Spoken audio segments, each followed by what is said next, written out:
Hello दोस्तों, नमस्कार। हमारे यूट्यूब चैनल इंजीनियरिंग अड्डा 2.0 में दोस्तों आज की इस वीडियो में हम बात करते हैं general consideration in machine design.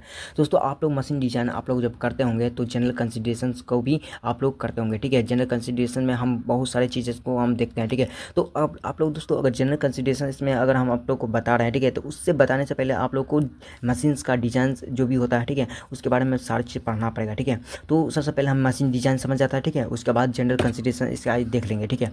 तो सबसे पहले हम मशीन डिज़ाइन का डेफिनेशन हम देख लेते हैं, ठीक है। दोस्तों आप लोग चैनल में नए हैं तो चैनल को जरूर सब्सक्राइब करिएगा और वीडियो को जरूर लाइक करिएगा, ठीक है। तो सबसे पहले मशीन डिज़ाइन समझ जाता है, ठीक है। दोस्तों बेसिकली हम इसमें देखते हैं कि जो मशीन डिज़ाइन होती है, ठीक है, वो बहुत सारे अलग अलग चीज़ पे वैरी करता है, ठीक है। वर्क के अनुसार भी हम क्या करते हैं, मशीन का हम डिज़ाइन करते हैं, ठीक है। जैसा रिक्रूटमेंट आता है मशीन का डिज़ाइन करने के लिए, वैसा हम ये मशीन डिज़ाइन हम करते हैं, वैसा मशीन हम बनाता है, ठीक है। तो ऐसे करके इसमें चीज़ हम देखते हैं, ठीक है। मशीन डिज़ाइन के लिए हम ये चीज़ सोचते हैं कि मशीन डिज़ाइन कैसा बनेगा, है ना। दिमाग में इमेजिन करते हैं कि मशीन का जो डिज़ाइन है वो किस टाइप्स का होगा, इसका स्ट्रक्चर कैसे होगा, है ना, लेंथ वेट डाया इसका कैसा होगा, ठीक है। तो जब मशीन्स का डिज़ाइन होगा तो उसका हम पूरा मेरे पास डाटा होना चाहिए। डाटा के बारे में बात करेंगे तो इसका length weight dia weight dimension, है ना, इसका क्या है ना, हर चीज़ डाटा हम मेरे पास ये होना चाहिए, तभी हम मशीन्स का डिज़ाइन हम कर सकते हैं, ठीक है।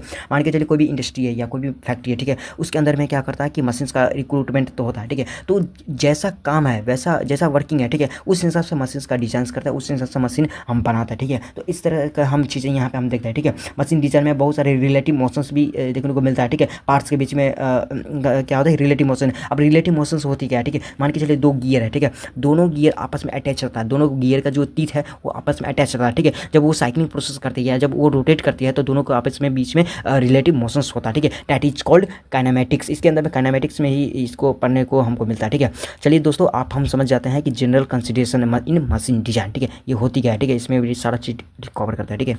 दोस्तों अगर आप मशीन्स का डिज़ाइन करते हैं तो इसका जनरल कंसिडरेशंस क्या क्या हो सकती है। तो पहला आता है कि size and types of part, types of load and stresses, और तीसरा जो आता है फ्रिक्शंस रेसिस्टेंस एंड लुब्रिकेशंस, है ना। और चौथा जो होता है मोशन ऑफ पार्ट और काइनेमेटिक्स ऑफ मशीन, और पांचवा जो होता है इकोनॉमिकल एंड कन्वेंशंस फीचर्स, और छठा जो होता है सिलेक्शन ऑफ मटेरियल्स, और सातवां जो होता है फैसिलिटी इन द वर्कशॉप, और आठवां जो होता है यूज ऑफ स्टैंडर्ड्स पार्ट्स, और नौवां जो होता है कॉस्ट ऑफ प्रोडक्शंस, और 10वां जो होता है असेंबल लाइन पार्ट्स, है ना। तो एक एक करके इस वीडियो में हम पूरा कवर कर लेते हैं। तो पहला हम देखते हैं size and types of part. दोस्तों जब मशीन्स का आप लोग डिज़ाइन करते होंगे तो उसके अंदर में बहुत सारे इक्विपमेंट लगते हैं, बहुत सारा नॉट बोल्ट लगती है। तो ये नॉट बोल्ट किस पे डिपेंड करती है, जब मशीन्स का आप लोग डिज़ाइन करते हैं, ठीक है, तो वो डिज़ाइन पे ये क्या करता है कि वो बेस होता है, ठीक है। उसी डिज़ाइन के अनुसार ये नॉट बोल्ट का हम साइज और शेप है इसको हम बनाते हैं, ठीक है ना। इसका स्टेटस क्या है ना, कोई भी क्रॉस सेक्शन पे डिज़ाइन करनी हो तो हर चीज़ का ओरिजिनल कंडीशंस क्या है, हर चीज़ इसमें देखते हैं, ठीक है। जो भी इसके अंदर में जो फोर्सेस लग रही है, ठीक है,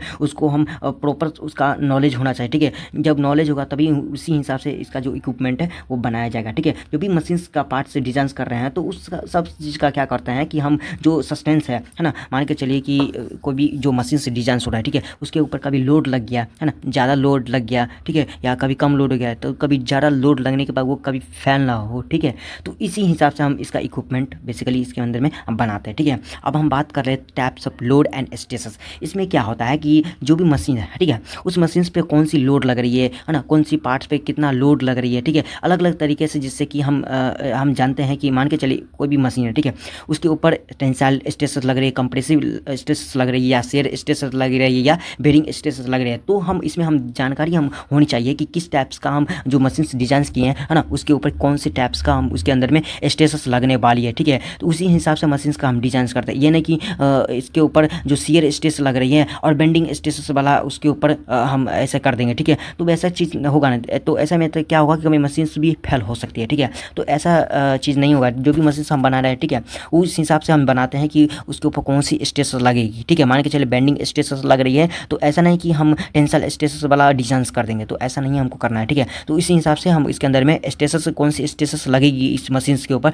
उसी हिसाब से मशीन का हम डिज़ाइन करते हैं, ठीक है। अब हम बात करते हैं फ्रिक्शंस रेसिस्टेंस एंड लुब्रिकेशन। ये चीज़ क्या होता है कि जब भी पावर का लॉस्ट होता है, पावर का लॉस्ट कैसे होता है, मान के चलिए जो दो बेरिंग है, ठीक है, दो बेरिंग आपस में अटैच है, ठीक है, जब अटैच है तो ये दोनों तो एक रिलेटिव मोशन तो करेगा ही, रिलेटिव मोशन कैसे करेगा, तो मान के चलिए दो ये चीज़ है, ठीक है, दोनों में तीथ में आपस में कनेक्ट होता है, मान के चलिए बेरिंग है, ठीक है, वो जो बेरिंग है और दूसरा बेरिंग से क्या होता है, आपस में अटैच होती है, ठीक है, ठीक है।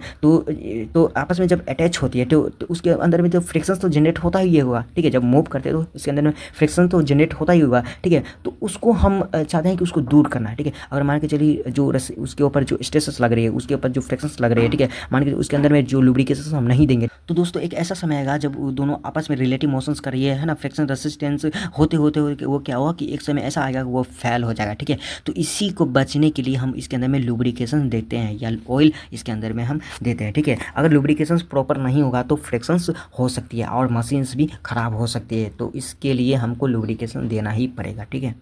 दोस्तों अब हम बात करते हैं मोशन ऑफ पार्ट्स और काइनेमेटिक ऑफ मशीन, ठीक है।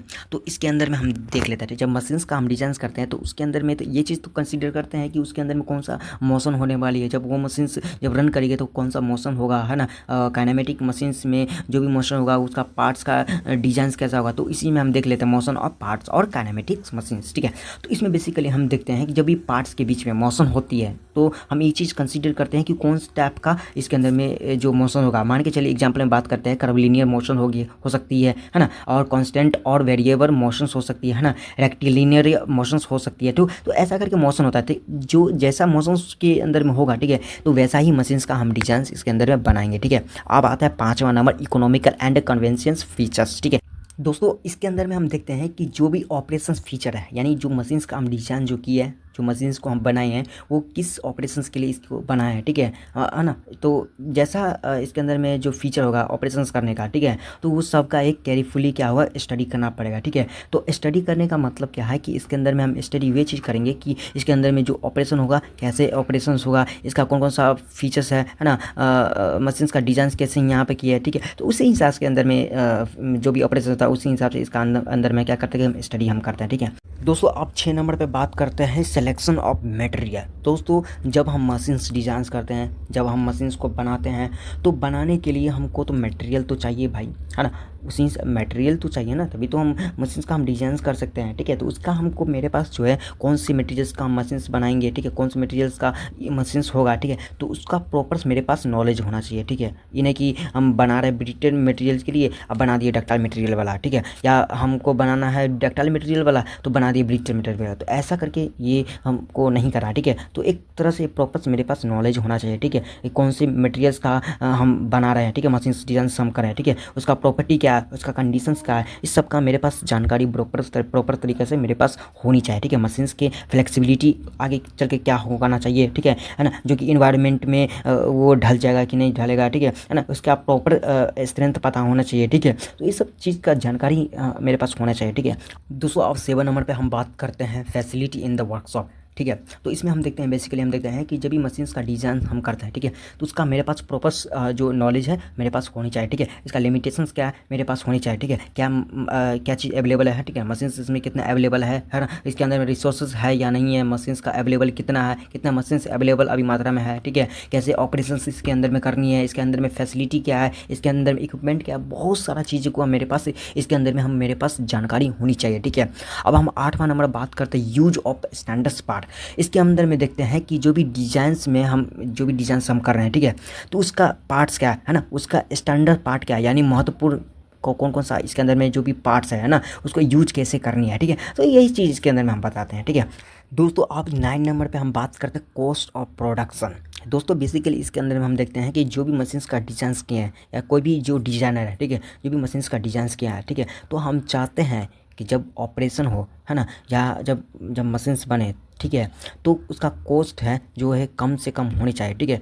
हम चाहते हैं कि कॉस्ट कम से कम हो, क्योंकि जब मेरा जो सेलर जो कंज्यूमर है, ठीक है, वो जो मशीन्स का डिज़ाइंस के लिए हमको बोलेगा, ठीक है, तो वो चाहेगा कि जो मशीन्स का जो डिज़ाइंस हो रही है, ठीक है, वो कम से कम कॉस्ट में हमको अच्छा मिल जाए, ठीक है। तो यही चीज़ प्रोडक्शन हम देखते हैं, कॉस्ट ऑफ प्रोडक्शन में हम देखते हैं, ठीक है। अब हम बात करते हैं असेंबल ऑफ पार्ट्स, ठीक है। असेंबल ऑफ पार्ट्स में हम देखते हैं कि जो भी मशीन्स का पार्ट्स है, ठीक है, वो असेंबल करनी है। मान के चलिए कोई भी मशीन है, मशीन्स का पार्ट है, उसको हमको असेंबल करनी है, ठीक है। तो हम एक चीज़ हम इसके अंदर में देखते हैं कि जो ट्रांसपोर्ट कैसे करेंगे, ठीक है। जो मशीन्स का जो भी हम ऑपरेशंस करते हैं, जो भी असेंबल लाइन पे ऑपरेशंस करते हैं, ठीक है। तो ये जो मशीन्स है, मान के चलिए यहाँ पे एक मशीन्स है ना। तो ये जो मशीन्स है, अब यहाँ पे इसको वर्किंग करना है, ठीक है। तो वो किस तरह से यहाँ पे आएगा, ठीक है ना। उसका ट्रांसपोर्टेशन किस तरह से होगा, ठीक है। ट्रांसफॉर्मेशन कहाँ से कहाँ तक इसको जाना पड़ेगा, ठीक है। तो इस चीज़ के अंदर में हम असेंबल पार्ट्स में हम देखते हैं कि कौन सा इक्विपमेंट का जो कोई कौन सा इक्विपमेंट है ना, वो किस जगह पर सेटल होगा, कहाँ पे वो वर्किंग करेगा, किस जगह पे करेगा, ठीक है। तो ये सब असेंबल लाइन में हम देखते हैं, ठीक है। तो आशा करता हूँ कि दोस्तों आप लोगों को वीडियो अच्छा लगा तो जरूर चैनल को जरूर सब्सक्राइब करें और वीडियो को जरूर लाइक करें।